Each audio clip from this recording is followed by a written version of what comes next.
Bom, de volta a Brasília agora, na próxima quarta-feira, 1º de fevereiro, nesta semana, acontecem as eleições na Câmara e no Senado. Rogério Marinho já tem o apoio do PL, do PP e do Republicanos. Os detalhes agora na reportagem de Bruno Pinheiro. O encontro com lideranças e o senador Rogério Marinho, candidato à presidência do Senado Federal, foi aqui na casa do senador Exalci Lucas neste domingo. A ex-ministra dos Direitos Humanos e senadora eleita pelo Distrito Federal, Damares Alves, conversou com a Jovem Pan após esse encontro aqui nesta residência. A ex-ministra e senadora eleita está confiante na vitória e disse em uma vitória no primeiro turno, quando, na verdade, não existe um segundo turno das eleições. Mas a ex-ministra e senadora demonstrou uma confiança na vitória de Rogério Marinho. Com certeza. Como é que tá? A senhora acha que já tem voto suficiente? Mais que suficiente. Marinho vai ser presidente do Senado. Bora a senhora lá. já tem uma conta, um número assim que possa... Não. Ele tá tem um empate? A senhora acredita no empate?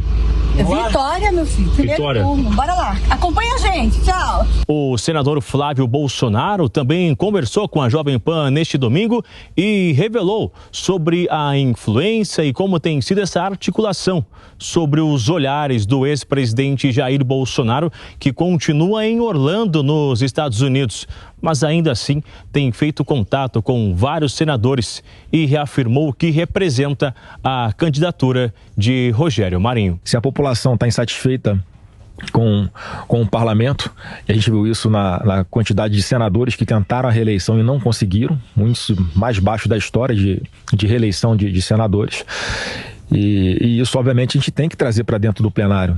A política sempre se fez ouvindo as ruas e não vai ser diferente dessa vez. Então, acredito que o nome do Rogério Marinho e com o compromisso que ele fez de garantir a proporcionalidade partidária na hora de composição das comissões permanentes do Senado é muito importante. É mais um gesto democrático e sensato e de responsabilidade que o senador Rogério Marinho fez. O senador Jorge Seife, eleito no estado de Santa Catarina, também participou deste encontro na residência de Exalci Lucas e voltou a falar sobre a autonomia da Suprema Corte, respeitar também os ministros, mas também sobre o papel do Senado Federal.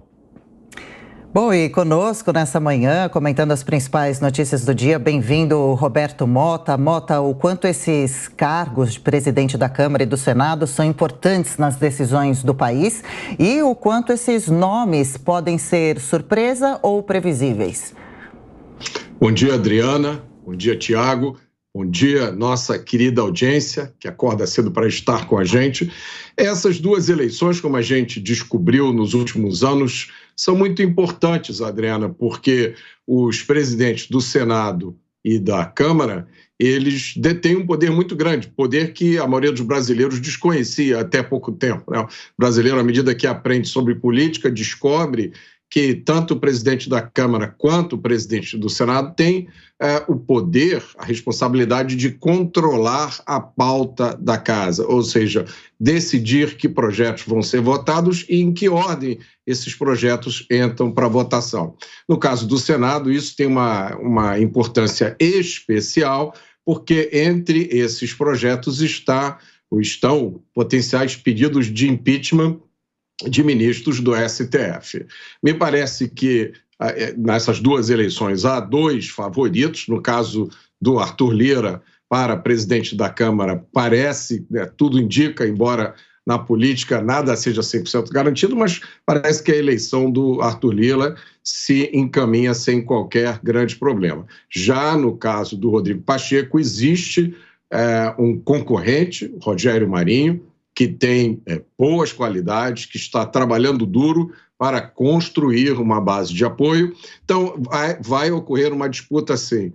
Aí, o nível dessa disputa é que é difícil da gente avaliar nesse momento, mas eu e várias pessoas acham importante uma oxigenação na presidência do Senado, especialmente devido ao momento em que a gente vive.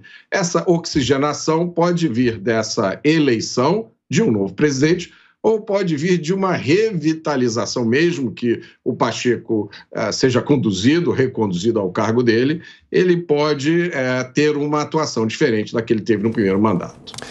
Bom, e também comentando as notícias do dia, Amanda Klein, bem-vinda de volta, Amanda. E o Mota lembra bem, na Câmara, ao que tudo indica, a fatura já está liquidada com a vitória de Arthur Lira.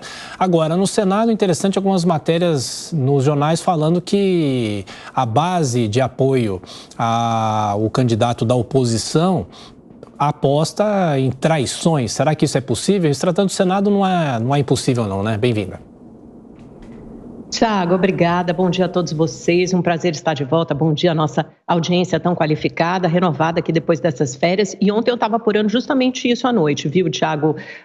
Os votos, um mapa de votação para cada um desses candidatos do Senado. Porque, como você disse, Arthur Lira é o franco favorito na Câmara. Aliás, o que ele quer na Câmara é bater o recorde de votos, de votação favorável para a eleição à presidência.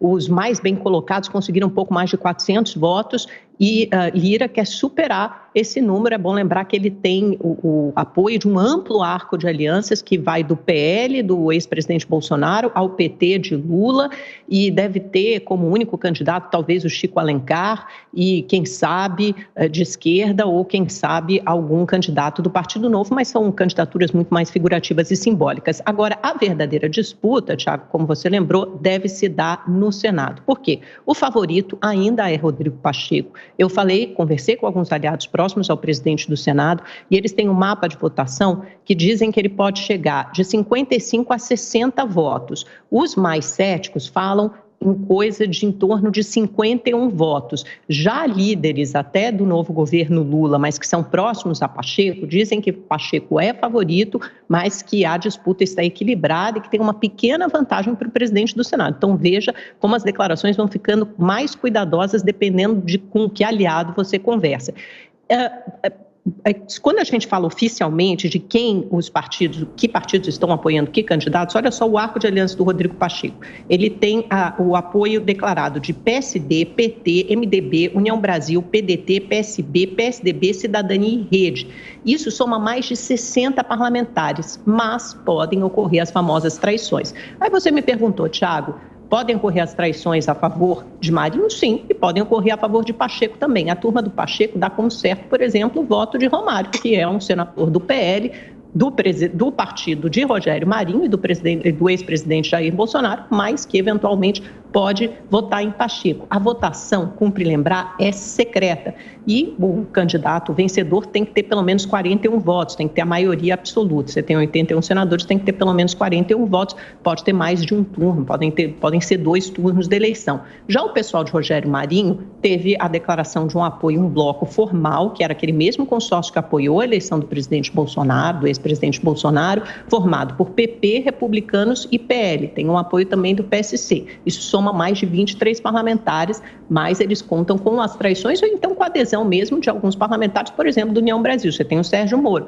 Certamente ele não deve votar em Pacheco, é mais provável que vote em Rogério Marinho. E assim você vai formando essas adesões. E você tem uma bancada bolsonarista muito forte. Dos 13 senadores do PL, você tem 5 que são ex-ministros, um que é o ex-secretário da Pesca, o Jorge Seife, tem o vice-presidente, ex-vice-presidente Hamilton Mourão. Você tem uma bancada bem estridente, radical, muito comprometida com o ex-presidente Bolsonaro. Vamos ver então como vai ficar essa disputa. Pacheco continua sendo favorito, e a campanha toda dele se deu em torno de que o Senado foi um esteio, um anteparo a aventuras golpistas e um defensor da democracia, defensor das instituições, e não deixou com que o Supremo Tribunal Federal fosse atropelado com pedidos de impeachment. E a campanha de Marinho trata justamente do inverso, diz que o Senado foi subserviente, mas também diz que não quer revanchismo. Ele usou até essa palavra vendetta num tweet que fez nesse fim de semana, quando recebeu o apoio do PP, PL e republicanos. Falando, não quer dizer que a gente queira, por exemplo, aprovar um impeachment de um ministro do Supremo. Não se trata disso, mas se trata de uma campanha mais equilibrada, de mais independência do Senado Federal, principalmente em relação ao novo governo. Saberemos essa resposta na quarta-feira.